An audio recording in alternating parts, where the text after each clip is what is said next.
Someone I know threw a birthday party last year. Not a huge event, dinner, maybe 12 people, a restaurant they'd booked weeks in advance. And one of the guests, a guy who had more than 8,000 followers, posted about it beforehand. Story, countdown, the whole thing. And by the time the night actually happened, he'd spent most of it with his phone out. Angling shots of the food, checking who'd viewed the story so far. At the end of the night, the birthday person said, quietly, not to him directly, I don't think he was really there. 8,000 followers got a version of that dinner, but the 12 people at the table got considerably less of that guest than they were meant to. And the one guest who didn't get their phone out at all didn't post a thing, talked to everyone, and remembered details about people's lives from conversations months earlier. He left without documenting a single moment. The birthday person texted him the next morning just to say it meant a lot that he came. That contrast, 8,000 strangers getting an altered perception while 12 people at the table get a fraction of a person, is the thing I want to pull apart today. The psychology of why some people never feel the pull to document their life, or why others walked away from it entirely, is considerably more interesting and validating than you'd expect. I'll start with the uncomfortable part first then. Some people didn't quit social media because they were psychologically healthy and self-aware. Something usually drove them away from it. A relationship ended or a period of depression made the gap between their real life and everyone else's highlight reel unbearable. Someone posted something genuine and got either ignored or misunderstood, and the exposure of that, the vulnerability that went unrewarded, left a residue that didn't fade. For a lot of people, leaving wasn't a calm, considered decision.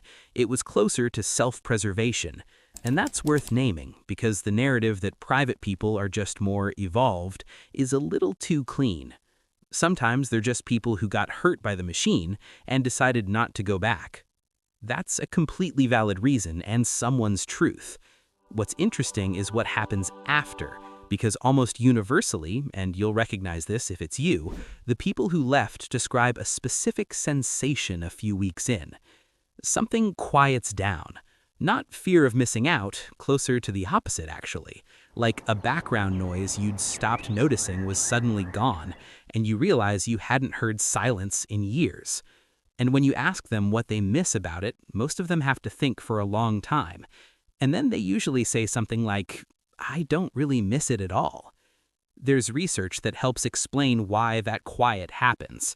A study published in the Journal of Consumer Research found that when people anticipated sharing an experience, even before they actually did, they enjoyed the experience measurably less. It's the mental act of preparing to document something that pulls you partially out of it. You're living the moment and simultaneously packaging it for an audience, and those two things compete. The memory you form becomes shallower, and you form less of an emotional attachment to it. Private people, whether they're aware of this study or not, felt that cost, and at some point they stopped paying it. These people were often told they were weird or different, asked what they were hiding. There's this reflexive suspicion that gets aimed at anyone who won't participate in the performance economy, like opting out of visibility is inherently a confession of something. And for a lot of people who grew up being told that, discovering that there's actual psychological reasoning behind how they've always felt, that lands differently than just being told, you're right. The psychological term that's most relevant here is private self-consciousness, the tendency to focus inward, to examine your own thoughts and feelings rather than monitoring how you're being perceived. People high in private self-consciousness aren't detached from the world. They're actually more attuned to it, just on the inside. They notice what they actually feel about something rather than what they're supposed to feel. They ask, what do I think about this, rather than how does this look to others? And in a culture that has optimized almost everything for outward performance, that orientation can feel like a defect. It most certainly isn't. What it creates, and this takes time, doesn't happen automatically, is a sense of self that doesn't require external confirmation to stay stable. That's quite rare, since most people are running a constant background process of checking. Are people responding to me? Do I seem okay? Does my life look normal? Private people, however, sometimes by choice but other times out of necessity, dialed that process down. The social cost of that is real, and I want to acknowledge it honestly. Not posting in a world built around it creates a specific kind of friction. You become harder to track, and people who are staying connected through your feed have to actually reach out now, and a lot of them don't.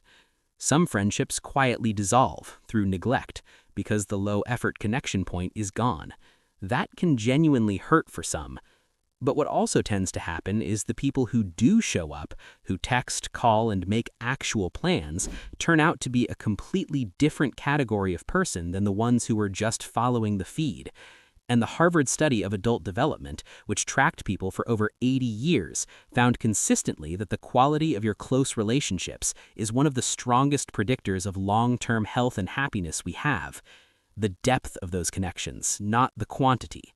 The guest who remembered details months later and got a text the next morning, that's the data.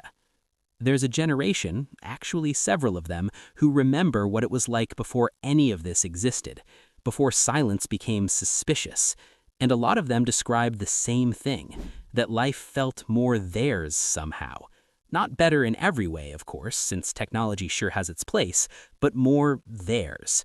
Like there was a texture to ordinary experience that didn't need to be captured to count.